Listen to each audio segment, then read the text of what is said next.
Hello guys. तो मैं आई हुई थी अपनी सिस्टर के यहाँ ग्रेटर नोएडा। तो यहाँ मेरे जीजू, मेरे हस्बैंड एंड मेरा भाई सारे लोग बैठ के कर रहे थे बातें। फिर हम सारे रेडी होके चल दिए थे जगत फॉर्म के लिए।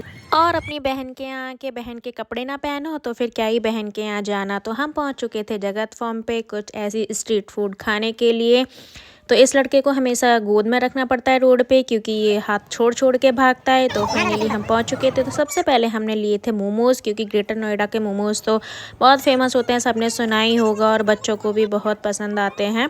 तो मैंने इनको खिलाए थे, बहुत गर्म हो रहे थे।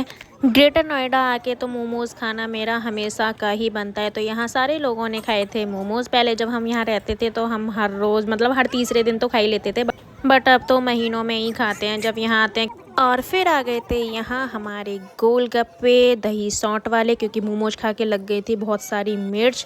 तो हमने फिर ये लिया। और इन दोनों भाई बहनों की तो इतनी जमती है, और एंड में पुच्चू को ऐसे ही लेके जाना पड़ता है हर जगह से, क्योंकि जाने को रेडी नहीं होता है।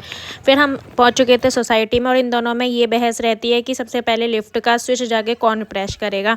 तो ये दोनों भाग के रेस लग रही थी इनमें, और फिर वहाँ पहुँच गए थे। फिर लिफ्ट में इन दोनों में कंपटीशन चलता ही रहता है। और घर जाके इस लड़के ने सारे सोफ़े के कवर उतार के फेंक दिए। पता नहीं इसको काम बिगाड़ने में कितना मज़ा आता है यार। ये ना सब जगह जाके ऐसे ही करता है। किस किस का बच्चा है ऐसा, प्लीज़ मुझे ज़रूर बताना कमेंट में।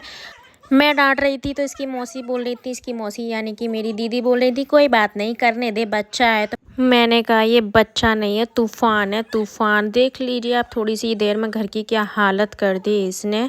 चलो फिर नेक्स्ट मॉर्निंग हमको निकलना था, तो हम निकल चुके थे घर से। और भाई ये पुच्चू ना इतना रोया था हंसी को छोड़ के जाने में। उसको ना ज़बरदस्ती पकड़ पकड़ के गाड़ी में बिठाल रहा था कि नहीं हंसी दीदी बैठो, चलो मेरे साथ। आधे रास्ते तक कम से कम ना ये रोता हुआ ही गया था, और गाड़ी में बैठने को तैयार ही नहीं। ज़बरदस्ती उसको ज़बरदस्ती बिठा ले ही जा रहा था गाड़ी में। फिर इसको ज़बरदस्ती पकड़ के बिठाला था, लेकिन आधे रास्ते तक बहुत रोता गया था। ये कहीं से जाता है ना तो ये ऐसे ही करता है, और इन दोनों की तो बहुत जमती है। तो इस वजह से पूरे रास्ते हंसी दीदी हंसी दीदी हंसी दीदी करते गया था। आप देख सकते हो किस हाल से रो रहा है ये।